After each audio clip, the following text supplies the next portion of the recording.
Are we live yet? We're live. Thanks everybody hanging out. It's a pre-show where we talk about what we're going to do on the show. We're more than likely going to mention a superhero movie that happened. Probably. I haven't seen. I haven't seen it either. I haven't seen it either. Oh, what the hell? I was gonna try to go see Well, it then last we're night. not going to like, fucking talk What's the about point in what? What's the point in seeing it? HBO Max is a thing. in 45 days, and I keep telling people that's how I'm going to do it, and they're like, "Oh no, you got to see it in the theater." I'm like, "Well, is it like big, huge, and cinematic?" And they're like, "Well, no, not really. I mean, not more than any other movie." And I'm like, But my brother and sister-in-law were in town this week, and we had a plan where we went to go get dinner last night. We were going to come back. Okay, we'll go see the movie at like 8 or 9 o'clock. We'll start it then. But then we realized, oh shit, we're old now, and we can't really do that anymore. He's like, I got to be in bed by 10, even if I'm not asleep. I've got to be reading my book. Yeah, so scrap that plan. And it's a 3-hour movie. It's longer than a 3-hour movie. That's what I heard. Yeah. Anyway, I'll talk about my day, and I saw a movie. We'll talk about some King Conan #3 criticism that came down. Yeah. I saw some of that. It's not great. I got some shit to talk about. Grant Morrison talked about Damian Wayne a little bit. His conception. That's going to be fun. Yeah, that was weird. Also. That's my favorite story of the week, I think. His conception is in how the character was conceived in universe, or like Grant Morrison's thought process for making the character? I think it's a little bit of both. We'll get to it. Okay. We'll talk about some Cullen Bunn drama that he let go on Twitter. That was kind of interesting. We'll talk more about the 60th anniversary of Spider-Man. There's a new mech strike. It seems like the only reason I have this in here is because it seems like every week it's like there's more mech shit going on. So we'll talk about more mech shit and a Kevin Smith news. And it's all comic book related, not movie related. Double dose of food news, sticking with one good, one bad. Taylor can't take the disgusting every week. I appreciate it. And moment of destruction, my goodness. My goodness. You've missed, it feels like you've missed a saga. I have so many Transformers things that happened. But we will talk about Beast Wars #13 and the coolest toy to be released. There was a bunch of G.I. Joes that they teased, man. A whole bunch. Tomax, Zaymont. Oh yeah, I saw Tomax. Well, really you've seen cool. they're twins, so if you've seen one, you've seen another. But yeah, a bunch of shit. But we will talk about one toy, and it's more of a Transformers toy. And then top 3, a lot of shit this week, but some good stuff too. I had like a solid B average week. I think nothing I read was. That's how I would say. Yeah. I will say, Jay Dugan was knocking it out of the park for me this week. He was holding it down. Yeah, he got 2 X books this week. No. Yeah, one of them's in my top 3 for sure. Yeah, they were both very good. Did anyone read this Killing Time? This Batman Killing Time? I did not. I'm not even sure what you're talking about. It's the Tom King. The Tom King Batman book, which is why I did not. We will talk about it because it was trash. And I hear people raving about it online. And I'm like, dude, I can't believe people are liking this. Anyway, we'll talk about it. Anything else we want to add to? It's a plethora. Sounds like we're covered. It's a plethora. Sounds like a full show. I always ask, even though I know you guys aren't going to. Maybe like a week from now, one of us will see we're Batman, not going to we can add that to the schedule. Andy said the Batman was Okay. All right. Well, I'm hearing different things. I'm hearing very angsty. I am shocked by all the raving reviews I'm seeing, though. It seems to be. I've seen more than one person give it a quote unquote perfect score. I will say, we have been starving for great Batman content. I enjoyed Ben Affleck for what he was as Batman and Justice League and whatever, but those movies were those movies. They weren't his fault, but those were bad movies. Let's talk historically about Batman in movies, since we're speaking of. Most of them are trash. I saw a thing where someone was pointing out the Catwomen through the years. We had Michelle Pfeiffer in 1992 and Anne Hathaway in 2012, and now Zoe Kravitz in 2022. My big takeaway though was Dark Knight Rises came out in fucking 2012. That was 10 years ago now. Jesus, I love that movie. We've had 3 Batman in 10 years. But the thing about Batman movies, right?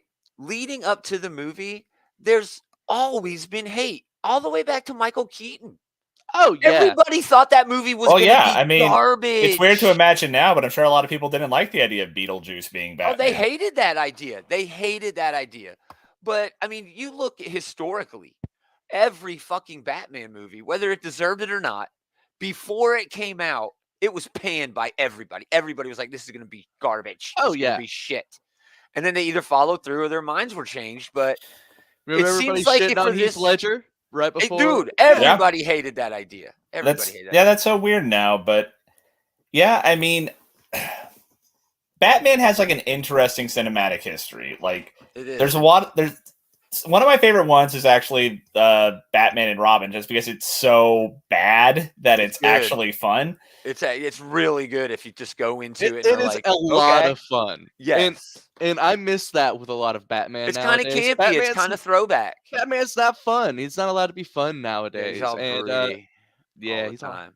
But Andy also said it was the writing and the pacing.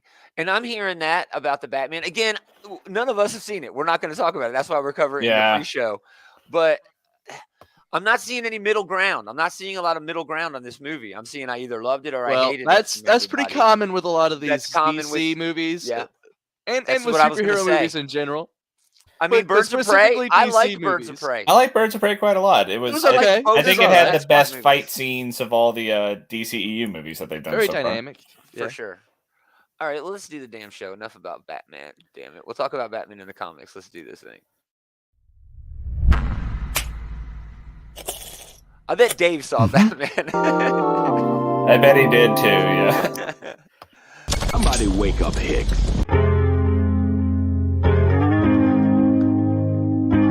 Actually, I watched that this morning. Dude, I watched that just before the show. It ended with...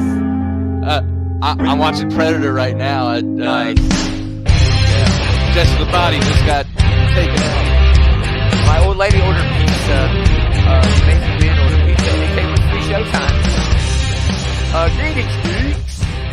Welcome back. It's another episode of this Geek and Comics Outward Geeks comic book shit talk show. Hey, Janet, thanks for hanging out. Vin, FYI, what does that mean? I do not know. Does that mean something? It's Gomer, Adam Normal Taylor. How is it going, gentlemen? Doing good. All right, man. We talked all. We're going to talk about the Batman because none of us saw it, even though it is in my notes. But I had a great day. Talked with my neighbor, borrowed his ladder. I moved in November to a very small town, relatively speaking. I lived in a town with, what's Hendersonville, 30,000, maybe a little bit more? Tens of thousands at least. I'm in a town with 5,000 now. So today I spoke with my neighbor longer than I spoke with all of my neighbors at my previous address over the course of the 20 years I lived there. We just sat and shot the shit while, he was kind of poking around his yard and I was doing stuff around my yard. So it was really fun, dude. It was really cool. So it was great. I'm glad you made that connection, man. I really am. Yeah. He's got a bunch of stuff I want to borrow. So. Although if I had to guess, I'm guessing he saw you on your yard. It's like, oh, they put a scarecrow up. But they're like, oh, whoa, no, that is my neighbor. He is so really what you're telling me is it just took you needing things other people had. Ned Flanders. He is my Ned Flanders. Like only when they can do some utility to you do they become real people. He is really religious too, so he is kind of like my Ned Flanders. So. And I beat the shit out of my kids, choke them. But I did see West Side Story. I was on Disney Plus, and it was also on HBO Max. But it was a triumph. It was basically the original. They changed a few things, but it was with that. Well, that's all it needs to be is the original. Honestly, it was that Steven Spielberg flair. Really unique takes on the camera angles and how long the takes were, and it was good. It was fantastic. I'm a fan of musicals, though. So yeah. I've been meaning to check that out. I've been meaning to get around to that. I haven't gotten around to it yet. It's good. It's cool. Yeah, like I said, my brother was in town, so that's that and Dungeons and Dragons occupied most of my weekend here. Fun, always. Yeah, and then I'm just in the slow process of moving right now.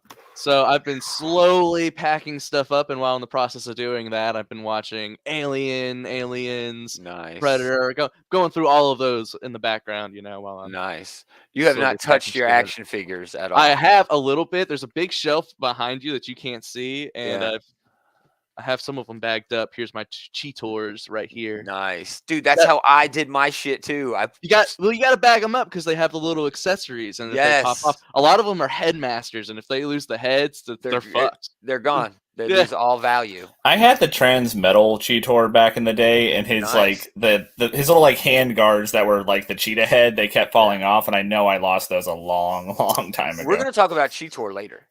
Oh, yeah, we are for sure. But let's do news. It's interesting. Man, everything feels so much louder. My volume's turned up louder. That'll do it every time. Okay, in the news, tough one this week because it's a trend, and I'm going to get into that connection of the trend anyway. But in Conan #3, which I'm pretty sure was in Taylor's top 3, and it was a good comic. The week it came out, it was a couple weeks ago. It was heavily criticized for its portrayal of this character, Pocahontas. It wasn't referred to as Pocahontas in the book, but Jason Aaron, Mahmoud Asrar, colorist is Matthew Wilson, Travis Lanham, whatever, told a story set in the further age than has previously been explored in Conan. He finds a woman marooned on an island of the undead, and she calls herself Princess Matoaka. I think I'm pronouncing that right. Matoaka, whatever.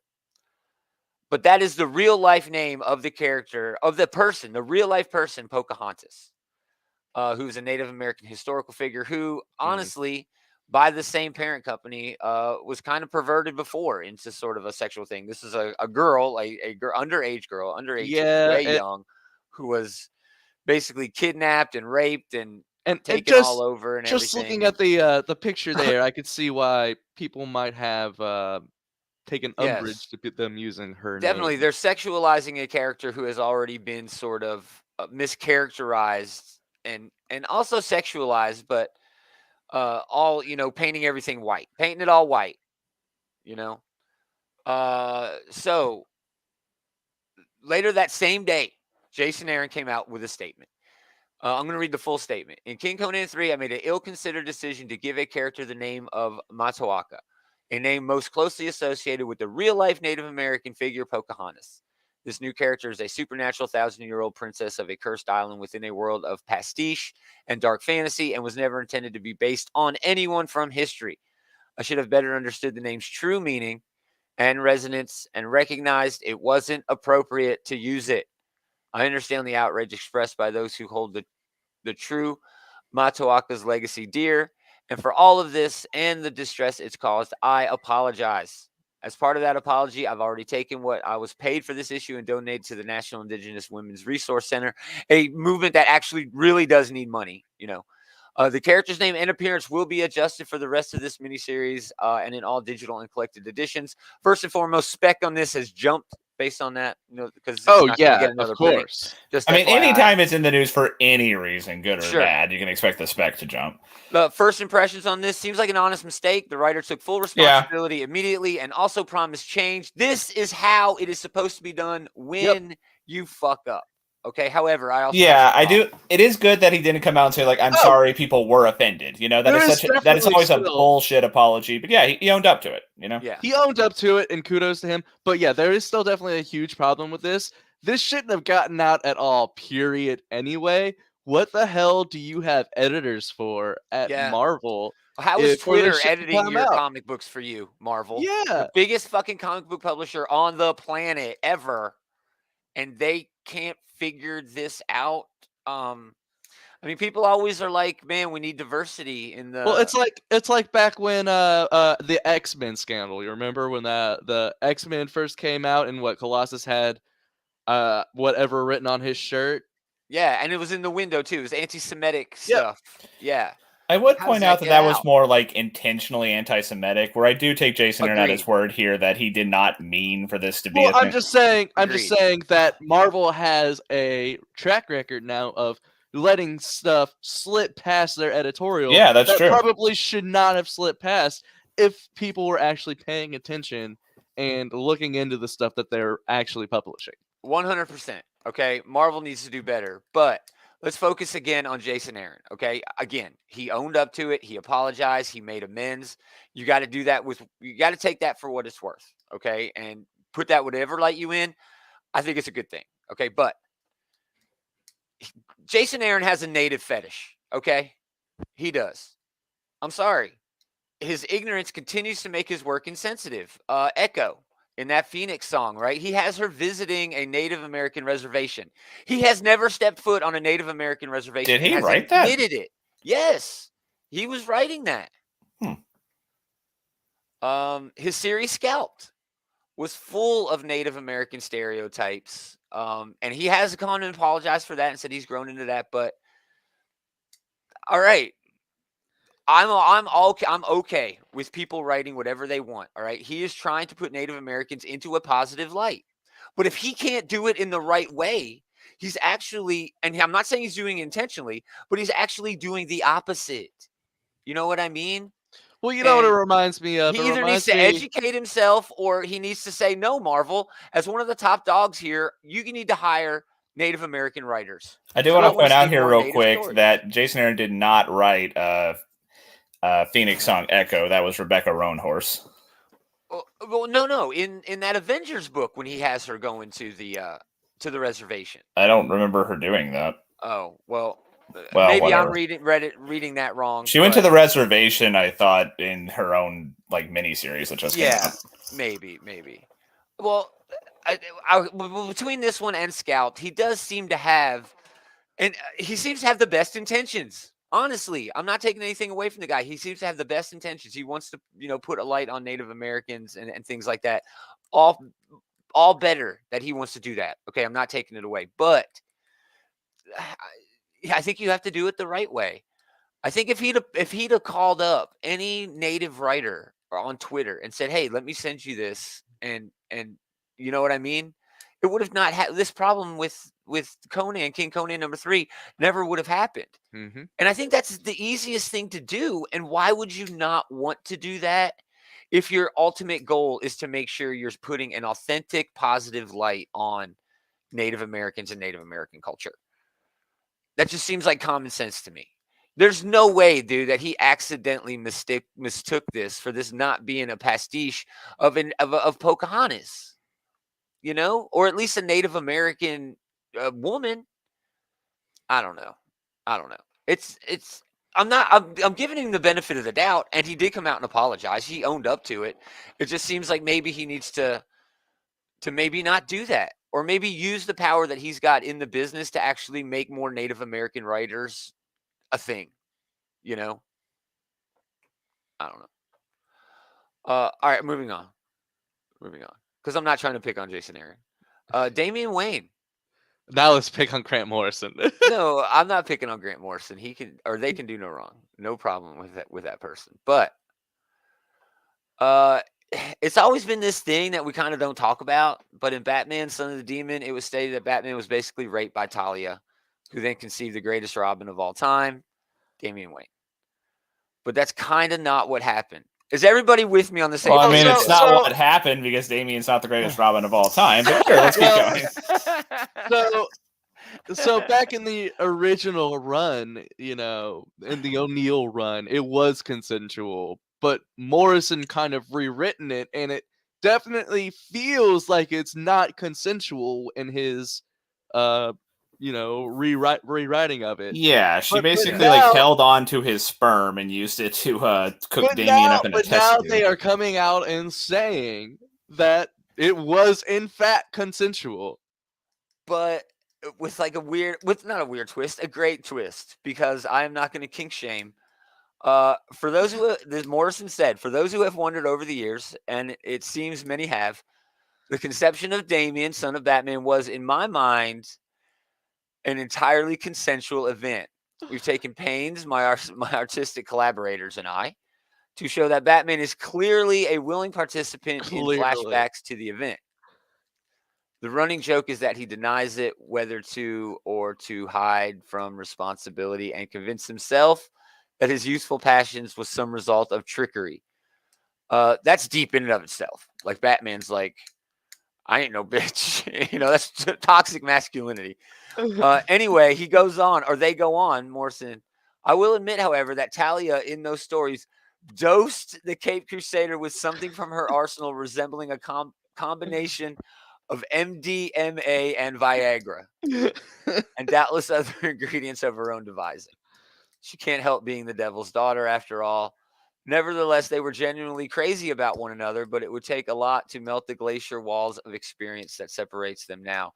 See, I'm not buying that. She had to roofie him to get past this toxic masculinity. Once you have crossed the threshold where she's using drugs, though, it doesn't matter if they have genuine affection. That it's still coercion. Only if he was into that, though. That's kind of what if she was handing it, so I was like, "Hey, here's a big thing of drugs. You want to take them?" And he's like, "Sure." Then that's a different story. But she gave him drugs and he didn't know. That's still coercion. No, their kink is deeper than that. Their kink's deeper than that. I think I nailed it. I think you did too. I don't know. I would still like to get back to the most important thing, that somehow Taylor doesn't think this is the greatest Robin of all time. What are you He's a fucking about? Mary Sue. Like, I know. That's the best part. Man, that Robin book has been so great. I hear good things about it. I'm gonna have to go back and check out the volume sometime. On the last page. Yeah. He has had such great character growth over that last. He has friends now. Oh, he's a Mary Sue. I'm glad for that, but he's also a fucking punky little asshole. I love that brought about up that him. stinger. I don't, so I guess that kind of is like the agree to disagree moment. Then he's not as much of an asshole now. He's kind of grown a bit. Good he's for still him. Gonna be a dick he's still gonna be a little bit of a dick. He always has to be a dick. But speaking of that last page stinger, though, I kind of hope they don't go through with it. I actually like Alfred being dead. I think it's kind of helped everybody. I think I've hoped. I think that they've done good stuff with it, especially in the Nightwing book. Batman had some good reflection moments with it and everything, but inevitably Alfred is coming back. Eventually. I mean, sure, but if I don't think they should do it like this, that wouldn't have been a stinger. If they were actually going to go through with this, they would have just brought him back, and that's the stinger. It wouldn't be a stinger in Robin. They'd promo it a lot more. So no, I don't think that this is actually going to happen the way that Damien's planning in the Robin book. But maybe. I agree with Adam that I hope that they keep him dead for a while, even if I do recognize that they will eventually, inevitably, bring him back. Well, after Dark Crisis, maybe. Moving on, Cullen Shadow Bunn. Last Friday, comic book writer Cullen Bunn, probably the most prolific horror writer in the business today. He writes a ton. Like him or not, he writes some dope horror comics. He tweeted, "We're not in the Cullen Bunn business anymore," are harsh words to hear from a publisher. But also, screw them, they were barely in the Cullen Bunn business when I was writing dozens of books for them. All right, so we're picking up on the clues here. Well, I didn't. Bleeding Cool did, and I stole all of their investigative work. And I will correct some of their work. Cullen Bunn currently writes books for Dark Horse, IDW, Boom, Image, Oni, Aftershock, Dynamite, and Vault. That's a lot. It's a lot. He wrote a bunch of books for DC. He wrote Sinestro. That was an okay run. It was okay. Lobo, which was all right. Aquaman, which was cool. Earth 2, which was actually pretty fun, dude. I had a good time with that Earth 2 book. That was the new 52. Yeah. Earth 2. And he wrote Green Lantern for a while, which was not okay. That's when Sinestro went back to being a Green Lantern for like 10 minutes. Remember that? This wasn't real. But he wrote dozens of books for Marvel. X-Men Blue, Uncanny, Magneto. Yeah. That was a good book. A lot of Deadpools. Yeah, but they were those are all like the Deadpool kills whatever universe. Those make a lot of money for Marvel. They do. Those are high sellers in the trades. Fearless Defenders. He wrote a Drax miniseries. Bleeding Cool actually has Micronauts here listed as a Marvel book. It was not. When he was writing that Micronauts book, that was an IDW. Was, IDW, yeah. So and remember, he didn't write the good part of that. He did not. Yeah, he didn't write the good part. He also did As Guardians of the Galaxy. Remember that book? Yes, I vaguely remember. That book was solid. I really enjoyed that book. I didn't get it. He wrote Venom, Wolverine, Monsters Unleashed, Battle Scars, Captain America, and Hawkeye, Captain America and Black Widow, Moon Knight, Darth Maul, Venomverse, Venomized, Fear Itself, Civil War II, X-Men, House of M. That House of M was that one where they actually went back and revisited House of M. Absolute Carnage, and a whole lot more. You gotta admire the guy's work ethic, if nothing else. Right? So obviously, the publisher who's talking this shit, because he used the word dozens, is Marvel. What a shitty thing to say to a fucking writer who's obviously really good, pretty good, at writing fucking comic books. It's a shitty thing to do. I'm not the biggest Cullen Bunn fan, but it does suck to be completely excluded out of. If that was the exchange that they made, we're not in the Cullen Bunn business anymore. That is a very unprofessional way to handle it. Very shitty, Thank you, Taylor. Yeah, it's just I don't know. It's hard enough busting in, and then you bust in and you bust your ass and you work your ass off, even at the big two, and sell them a lot of books. And then they're like, "Nah, we don't want you to write books for us." Why wouldn't you? Why not? It feels like politics. Like somebody there don't like you. Maybe I don't know if it's like the numbers dropping. I don't know if it's just not having room on the payroll or whatever, or maybe it is just a petty grievance. I have no idea. But still, regardless of why you would want to distance yourself from someone, as far as I know, there's no controversy surrounding the guy. So I don't know. But yeah, I mean. Regardless of why you would want to cut ties with someone, you owe them better than we're not in the Cullen Bunn business anymore. Thank you. I don't know what happened to my image of Amazing Spider-Man #1. I guess I don't have it, but Marvel did confirm that Spider-Man number 900 will happen this year. Of course it will. Of course it will, yeah. Of course it will. Anytime they have an excuse to get a, milestone numbering out, of course they're always going to do it. We're almost there. We're only 8 issues away. And they're really working hard to get there. 3 or 4 issues a month, you're going to get there pretty fast. It's just like Detective Comics right now being weekly. They did the same thing when Action and Detective were leading up to 1,000, remember? Yep. It's weird. If it keeps going like this, we'll hit 1,000 in 2 years, 3 years. I'm sure they try to We'll probably hit 1,000 next year. Oh, you think they're going to go that fast? Probably. They'll probably go at least 3 a month. Well, probably not next year, but a year and a half. It's going to take them. Yeah, I'm sure they try to time it up with financial quarters. Yeah. And it's the 60th anniversary this year, so they're making a big deal out of it. And I mean, it is the year of Spider-Man so far, biggest movie of the year. Nothing appears is ever. Well, technically that was last year, but technically, wow. I know. But December, in fact, was last year. No, you're right, but was it though? Yes. Moving on, Meg Strike. Oh, I forgot to show the Cullen Bunn picture. There's Cullen Bunn. He's hot. Here it is, Meg Strike. It's called Monster Hunters. I don't know. Man, I'm still butthurt about them never doing a fucking Voltron moment in that last book. That's why they have the sequel. You have to buy the sequel to get them to see them be Voltron. I want to get a confirmation that they Voltron up, and then I'll maybe get the book. It's written by Christus Gage. He's good. Paco Diaz is doing the art. Yeah, Christus Gage is pretty solid. It is part of the Monster Hunters thing. Monster Hunters is also a line of toys that they're doing that are sort of like Marvel characters turned into monsters. I don't know if that makes it more or less likely that they'll combine. Yeah, I don't know either. Probably less likely. Well, you buy them all separately, and then I guess that depends on what the toys themselves are capable of. Yeah, I don't think the toys are going to form Voltron. That'd be cool if they did. But it's just weird to me that they're using these comics to sell toys now. That's fun. It used to be like that all the time. I mean, if ever there was a comic book that is a tie-in for an action figure line, this here is it. Mech Strike. Last bit, Kevin Smith is launching a Dark Horse comic book line. He's getting into Dark Horse business with a line of creator-owned comics that he's going to write. He's going to start with a superhero comic. It's going to be called Secret Stash Press, and the first one is going to just be a vigilante, right? And then he's going to do an anthology book called Quick Stops, set in the View Askew universe, which I am very excited for. I'll be perfectly honest. I like the View Askew universe. It's fun. It's interesting. So that's it. No one was talking about that. That's Kevin Smith news this week. Kind of bummed me out.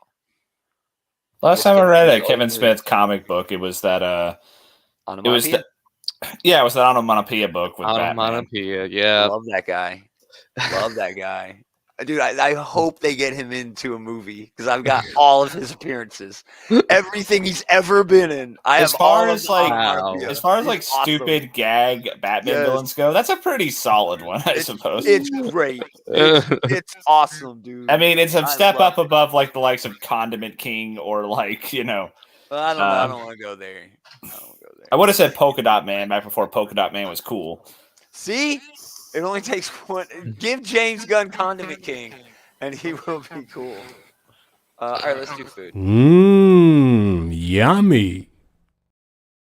We got a double dose of food news. The first one is the new LeBron James. They're both sports related, actually. I'm getting some feedback from somebody. There's new magical fruity pebbles, and they come with shoes.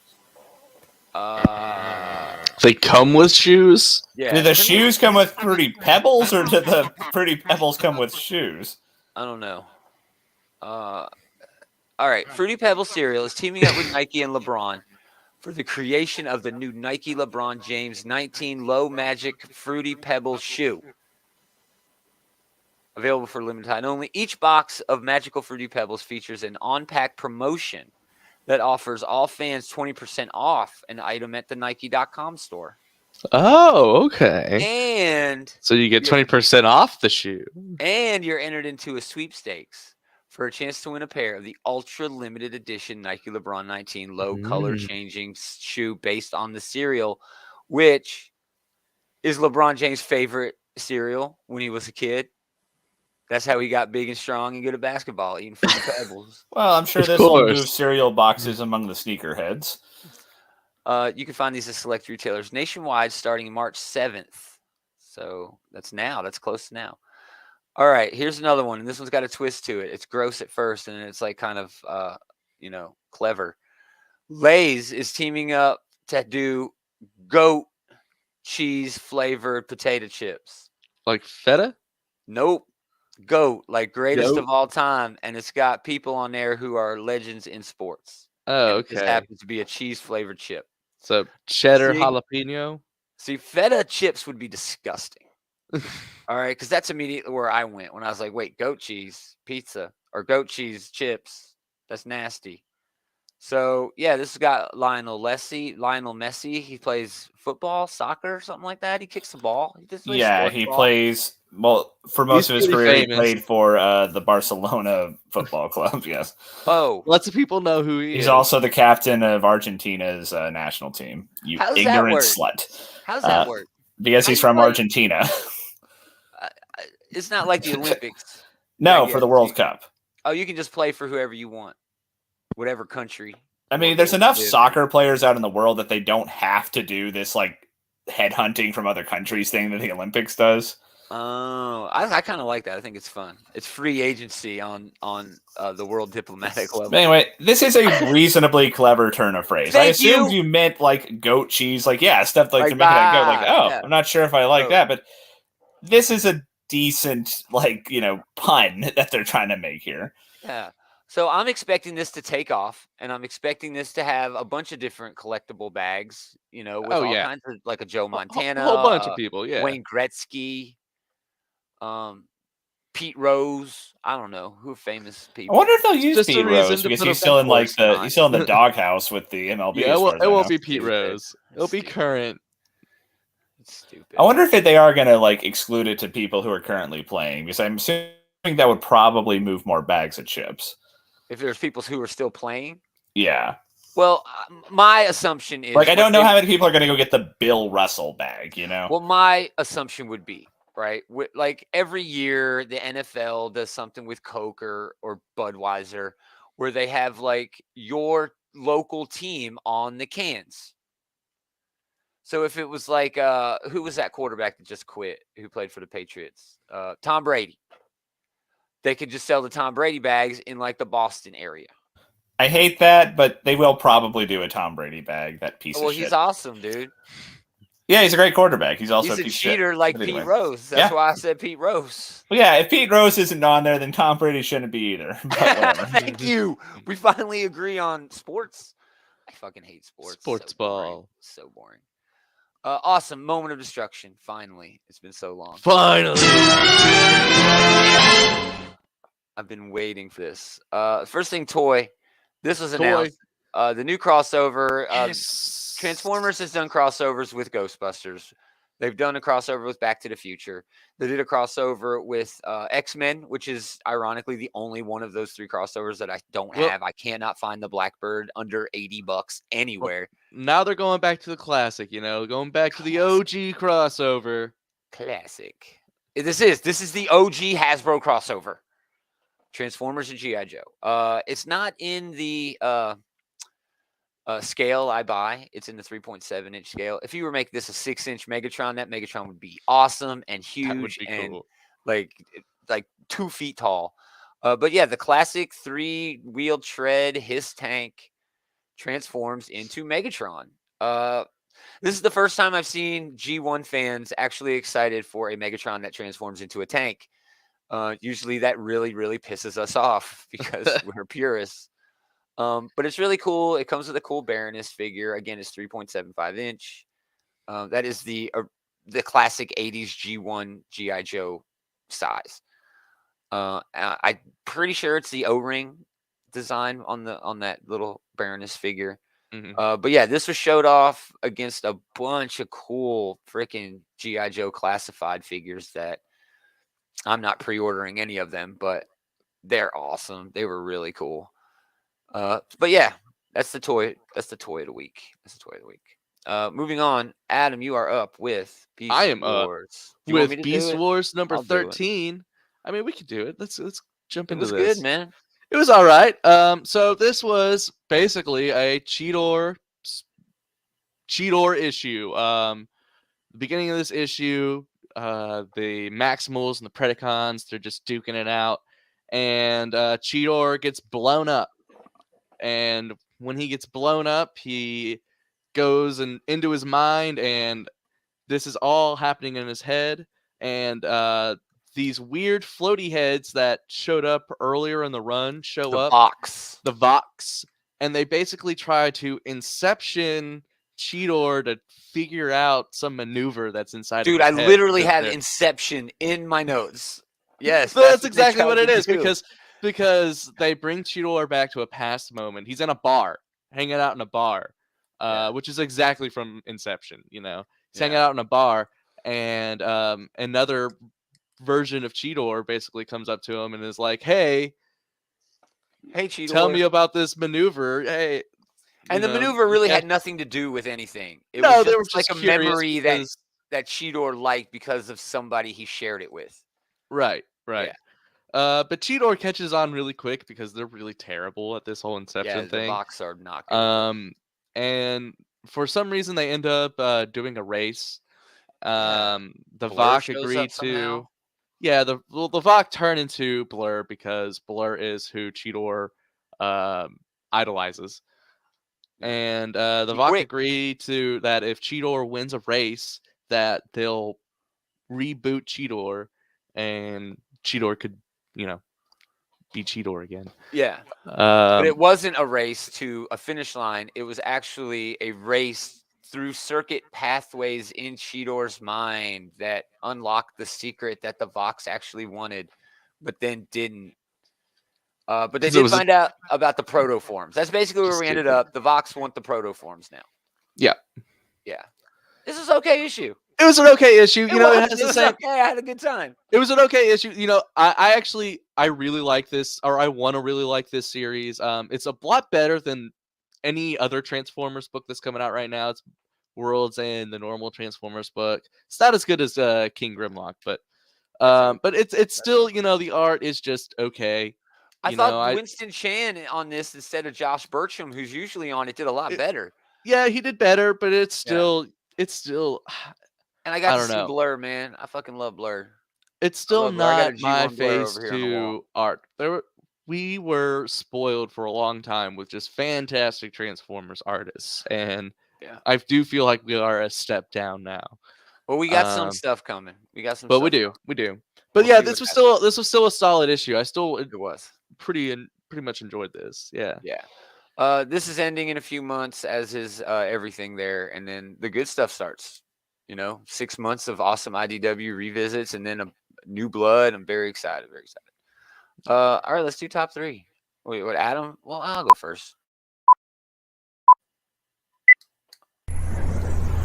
Pew! Let me go first just so I can get some, because I don't think any of you guys have any of these books in your top 3, and I want to talk a little bit of shit. Maybe one of them, but What If Miles Morales? It was lame. They should just not have done this at all. It was just a bad idea. Yeah, I don't really ever think I saw the appeal of, like, you know, having Miles be like, just what if Miles was Captain America, or like, you know. Yeah, it doesn't make any sense. They're doing the same thing with the Superior 4 with that Doc Ock book. It's not good either. I don't like that at all. They're fun comic relief in the main event book, but it's just not good. War for Earth 3 #1. Man, I read this just because Flash action packed. It's action packed, but you know, this was definitely, you need to read Suicide Squad because otherwise you will have no idea what the fuck is going on. And I'm not reading that.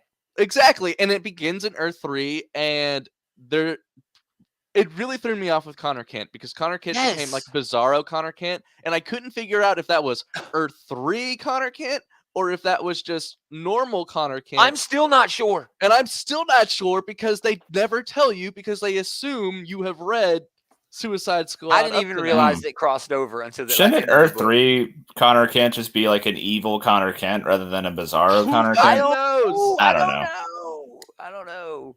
But man, Batman 121, this is kind of a letdown. Derp, I'm Batman. I knew you guys were faking it the whole time. Derp, and fuck you, Batman. I'm so sick of that shit. That's Batman in my knew top the 3. entire Batman That's in my top 3, but that's just because for Abyss the whole time. I knew the whole time. Fuck you, Batman. Sick of you. Domer, you got to put away your hate boner for Batman I'm here. Sick of that shit. No, he's not wrong though. I mean, not wrong. I was more annoyed in the last issue where it was the whole like thing where like, no, we are fighting instead of talking. Fight, you know. Yeah. But then like in this issue, okay, so we probably should have seen this coming because of the whole like, you know, you could have taken 5 fucking seconds to talk through the situation instead of having a brawl, but I don't know. And then Tom King's Killing Time. Dude, all right, this issue jumped around between 4 different scenes, right? It took us backwards and forwards in time. Each scene. Like one page was a scene. Like Memento? It was worse than that. So more like the Batman Catwoman book. Kind of like that, but like to the nth degree, dude. That was my least favorite part of the Batman Catwoman book. However, I will say in both Bat books, amazing art. Jorge Molina, David Marquez, killing it. That's the reason to buy these books. But I can't wait for Chip Zdarsky's run. I really think he's going to do a lot. Better.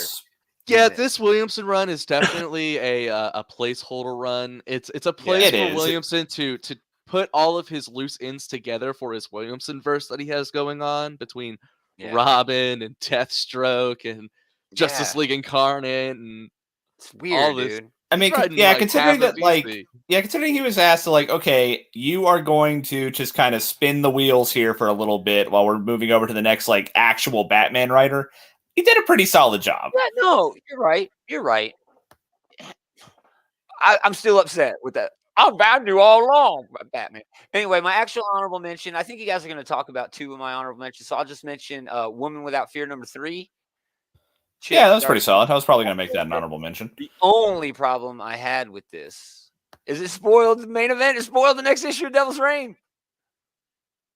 Yeah. I mean, it's like hugely spoiled the book. I mean, they certainly gave a singer for that, but it's Chip Zdarsky writing it, so I feel like he maybe is doing like an intentional fake out, I assume, but I don't know. Maybe. But this was also a spec book. First appearance of Frank Castle with the new logo was in this book, not Punisher #1. So big spec book on this. Anyway, my actual #3, and I'm sure you guys have this too, was X-Men #9. Jerry. Oh yeah, this is my #2. This is my #1. Awesome. CF Vila on this. This one really hit the cycle with us this week, I guess. Yeah, I did not miss the art on this at all, even though I really should. It's Silva. But this is really top-notch art. It was fantastic. You know, I am really digging on, you know, I have been the biggest, probably big guy here bitching about Hickman leaving X-Men. That said, though, this issue gave me so much hope for the status quo of X-Men going forward under Jerry Dugan.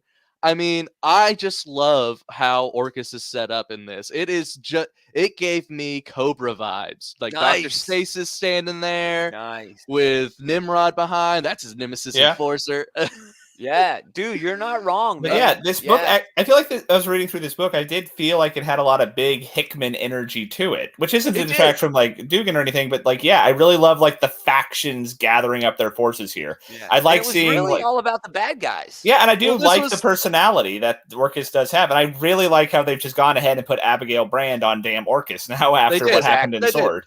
Well, this whole issue was just setting up the status quo. It was setting up all of the players, and it was like Destiny of X. Yeah, and it feels like a Saturday morning cartoon now, sort of setup where I can see where they can do just any number of stories now forever going on with this setup. Well, there's a lot of good stuff going in here, but it is really all about the bad guys. You know, even when it's just Rogue and Gambit kicking it, Destiny's there talking shit the whole time. And she's a bad guy. That was I don't great give a fuck. She's still a bad guy. Okay. The thing that really made this book for me was all the character dynamics. I loved Gambit's dynamic with Destiny. I love the whole like he's like, you know, like, hey, we both love her, but my love doesn't have any strings. It's like his mother-in-law. Yeah, that basically perfectly like that. Yeah, and I like the action was really well drawn when they were having their brawl. But yeah, all the consequential things in this issue were the bad guys. Were Orchis recruiting MODOK, were you know, them like laying out their game plan here. And yeah, I really like that character interaction too when they recruited MODOK. Is it Dr. MODOK? Is it Mr. MODOK? Mr. MODOK, yeah, or just Dr. Stasis is honestly a lot of fun. I really like him as a character. He is fun. He feels almost, and you mentioned Cobra, he feels kind of like Cobra Commander from the G.I. Joe movies, the live action movies, because he had this weird sort of, you know, humor to him. I love Tarn in this, who says, you know, that was a great moment too. I really like that. Like, Storm we're gonna go rescue Redfoot, and he's like, "Well, we don't rescue people. Fuck that. Anybody who needs to be rescued ain't a Rocky no more." And then Arako herself beats the shit out of him. Yeah, yeah. It's always fun when like Krakoa or Arako like just start to flex on these guys. Like, you are standing on me, you piece of shit, and just like fucking decks him. I love Tarn though. That shows you the character dynamics of that council too. Yeah, I really enjoyed. Tarn is the piece of shit on that council. Yeah, I really enjoyed the Quiet Council interaction, but I really loved all the Great Circle interaction, because like these are characters we don't know very well, and it is cool whenever we get to see Storm kind of like bounce off these new personalities, especially Tarn. Tarn is by far the most memorable member that we've seen so far. Well, he's the one we know the best too, because of Hellions. You know, we know him really well. So yeah, X-Men #9, great book, and a bright spot. You know, shining into the future for the X books. So I'm still 100% in on all the X books. Adam. All right.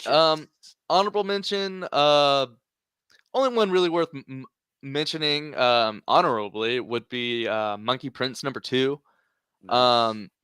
It's a pretty solid book. I always love you know, promoting Yang.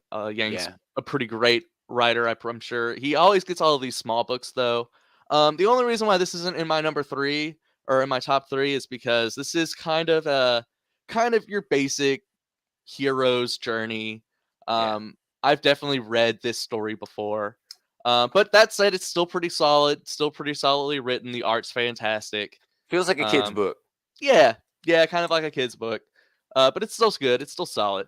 But my #3 was Batman 121, and it is solely because of the art.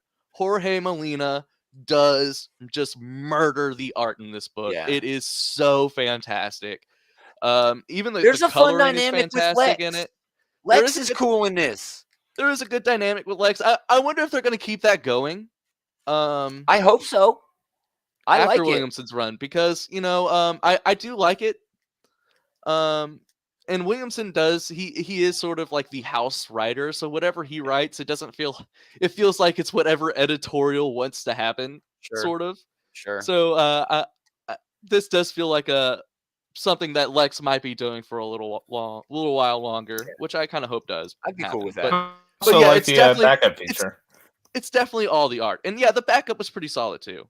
I always like maps. The I think she would make a solid Robin if they decide to go that way, but we'll see. I don't know if they will. I mean, they always can, and sure, we can always use another Robin, but there's a lot. Keep that child army growing. That's right. Cool. Yeah, good choice. Good choice. I could not get. Oh, I knew all along. Batman Inc. Wink, wink. Batman The story is definitely a placeholder story. It's definitely it's not doing anything great, fantastic out there that you haven't seen before. Cool, Taylor. All right, I'll do an honorable mention for Dark Knights of Steel #5 for having something I genuinely not see coming. Right in the middle of this issue with Superman doing his heel turn here. Apparently, the Kryptonians are bad guys in this book, or at least that's what they're leading us to believe at the moment. Every Tom Taylor Elseworlds book, Superman is an asshole. But yeah, also an honorable. It's the Dark Knights of Steel, not the Blue Knights of Steel or whatever. I like the twist here too, where the Kents end up taking Bruce away. I thought that was really fun. It's a nice twist. Yeah, that was a cute little twist on that. But another honorable mention for Avengers Forever #3. This is another one of those Jason Aaron is smashing action figures together type of stories, and he's good at those. So a lot of fun to be had here with all like our alternate universe Avengers. Like Thing has like the Star Brand or something. I don't know what the hell's up with him, but. Yeah. It is fun. I don't really have the room for two of these a month. That's my thing. So I'm really this one is eminently skippable. So yeah, like if you don't have room in your pull list, this is definitely on the chopping block. But it's fun if you think you can squeeze it in. But my #3 this week is One Star Squadron #4. That is my #2. Excellent choice. Man, I missed this when it first came out, so I'm going to have to pick all that up and trade. Well, I mean, it's a Mark Russell book. That's really all there is to say about it. But that's saying a lot, because it is like it's a very insightful look at people who are stuck in the capitalist churn. They make a satirical critique of capitalism. Yeah, they kind of in the DC universe. They kind of hit it right on the nose a little bit there when they're talking about how everybody wins except the pieces, and we're just stuck being the pieces. But it continues to be heartbreaking seeing what's happening with Gangbuster. It continues to you really do root for Red Tornado trying to be a good person in a system that punishes you for being a good person. I love this stuff here. She's listening to Maxwell Lord's book on tape, one of these self-help sort of things. And he's just saying all of this capitalist diatribe. And it's just so, it's infuriating, but it's so silly. And then up here in the upper right of this screenshot, squad goals. That's like an ITT tech for becoming a superhero. Just so ridiculous. Just, I love it. And then at the end, great cliffhanger here where they said it, the folks who sold the place, the CEOs, the board of directors said, making a joke about burning the place to the ground for the insurance money, and now the place is burning to the ground. Just freaking. But I mean, him using the characters as like a device for talking about capitalism is all very well done, and he does a really good job making you fucking despise these fucking board members and Maxwell Lord and all these other But he does it with humor. Yeah, he does. Yeah, he does it with humor. You do despise them, but it's because of it's not because they're sinister. They're farcical. Yeah, they're farcical. Thank you. Yes, dude. And terrific Mark Russell stuff, man. This might be his best to date, dude, because I am such an anti-capitalist, and it's just hitting all of the right notes for me, man. But that is a good point you make about the board that they're not really actively evil as much as they simply do not care about anything at all besides making money. You know, there is it's sort of in Marxist theory that even the capitalists themselves are victims of the system. It forces them to do these anti-human things to hurt people, and they themselves are damaged inherently by adhering so much to the system. And that's really hard part of theory, to get through to people who hate capitalists. You know what I mean? The capitalists are victims of capitalism just like we are. So I'm not sure if Russell has really put that through, but this is definitely, some Marx 101 going on in this book. And yeah, that's why I like it. So that was also my #2. Awesome. Yeah. That was your number 3, though, right? That was my number 3. Awesome. That was my number 2. So Adam is up with my number 2 was X-Men number 9. Nice. We're flying right through these. Yeah. Great setup. Excited for the future of X-Men. And man, I'm really glad that Jerry Dugan is really getting a chance in the spotlight. Me too. He's been such a solid B-tier writer over at Marvel for years now. Yeah, I mean, way too long. Way too long. I'm really glad that like this is his chance at a flagship title, and I do think he is nailing it so far. Yeah, yeah, me too. 100%. I'm so excited. Yeah, so he deserves it. Good for he him. deserves it. He had a shout out in Deadpool 2. Yeah, hell he yeah, deserves it. He deserves it. His Deadpool run was great. His Deadpool run still stands, in my opinion, as the best Deadpool run outside of Cable and Deadpool. Probably, which is my favorite run. But Joe Kelly is another arguable one there, but sure, you're not wrong. But yeah, definitely like the Dugan is on the short list to be sure. Yes, perhaps the best. Yeah. My number 2 is going to be Static, number 6. Oh, awesome.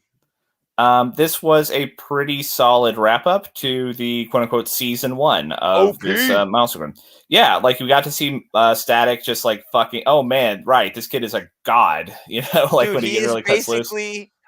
The god of electricity. He Yeah. blacked out the entire, and they did it so well. They even put it like right on the nose, right? Like I am the god in the machine. You know, like if it wasn't such a cool moment, that might have seemed a little silly, but it was a cool moment, so it turns out really well.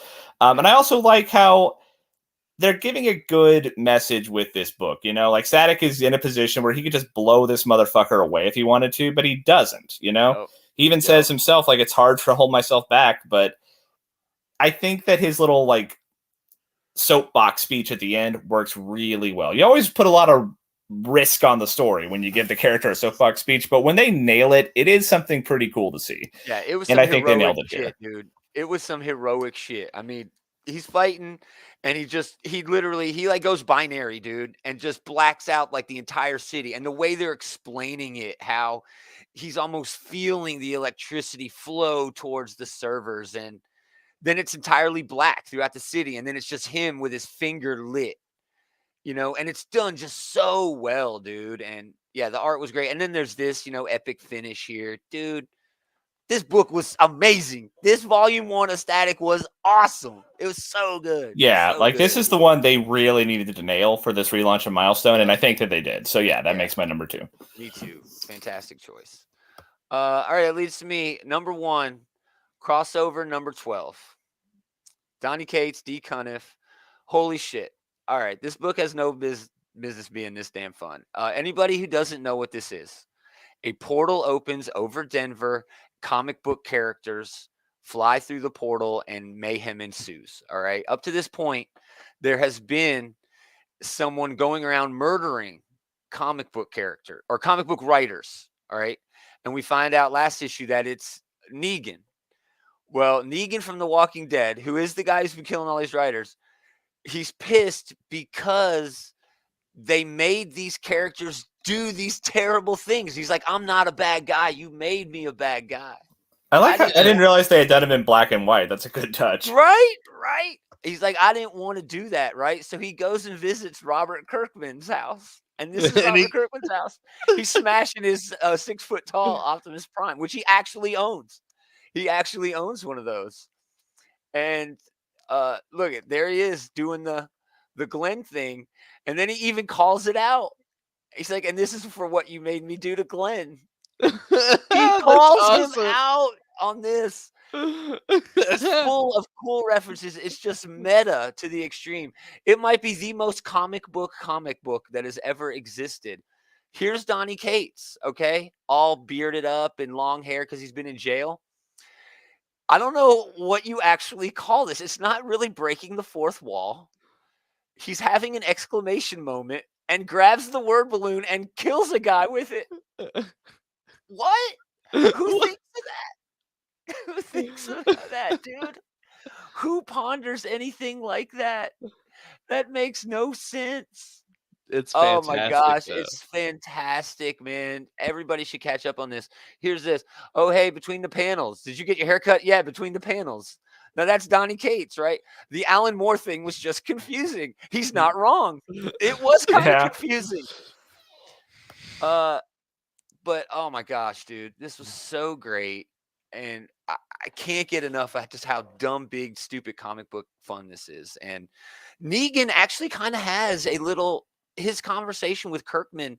Like Kirkman is like, that's my job as a writer to make you compelling. And when people are at their worst, when they go through terrible things, I know your wife died. I know your daughter, whatever, and all this shit about Negan.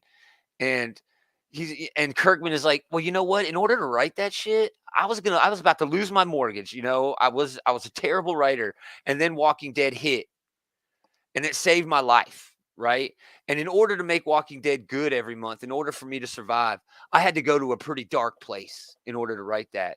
He's like, so I didn't suffer like you did, but I still suffered. And Negan was like, fuck you, and just hits him in the head. I mean, it was just this poignant, it's like, oh man, Kirkman making some good points. And then nope. Yeah, it's Lucille perfect, to the head. It's such a fun ass book. But yeah, that was my number one. Could not be anything. That's awesome. I'm gonna have to catch up on that. I've kind of fallen off of crossover over time. But I really need to catch up in the trades. It's really hit its stride after issue like 8 or 9 or there. So it really did. All right, Adam, number one. My number one was Devil's Reign X-Men number 2. Awesome.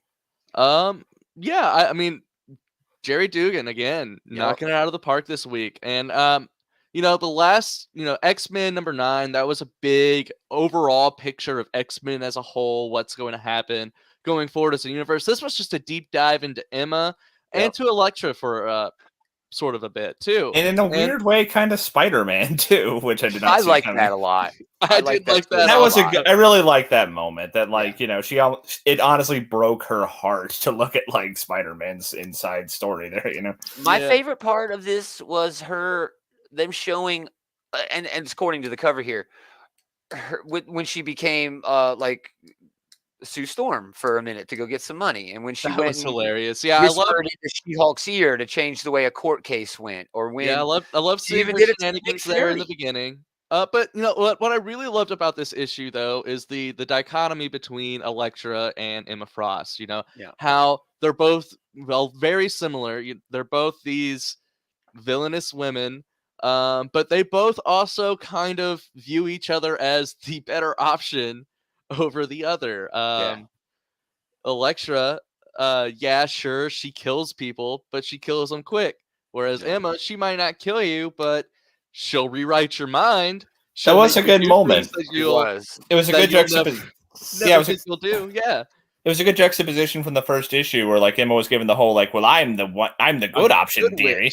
But then Elektra points out that like you just ruined their lives though. Yeah. Like you did not come here with the kind option. I'm the kind option. Yeah. I also love how Dugan is sort of bringing in the current status quo of Krakoa, where Emma is a person in the international limelight, and Fisk is using what he's got, his assets, his dirty laundry, and is able to go out there and do the things that he's doing and has been doing this entire event. It's very cool that Duggan is bridging those two things and making this fully fleshed out within the Marvel universe. Oh yeah, I did like how like Emma's idea of going low profile was to wear a fucking pirate jacket. Oh, it's awesome! It's so cool. But then the icing on the cake was definitely Black Suit Spider-Man showing up, and that was both heartbreaking and a lot of fun at the same time. Yeah. Dugan showing everybody why he should be writing Spider-Man. And anybody else should be right. Well, no, I like Zeb Wells. We'll see how that goes. I trust Zeb Wells. I just wish someone else was drawing Spider-Man more than I wish someone else was writing. Exactly. What I was but oh well. Taylor, you're wrapping it. I already wrapped it. My number one was X-Men number 9. Oh, all right.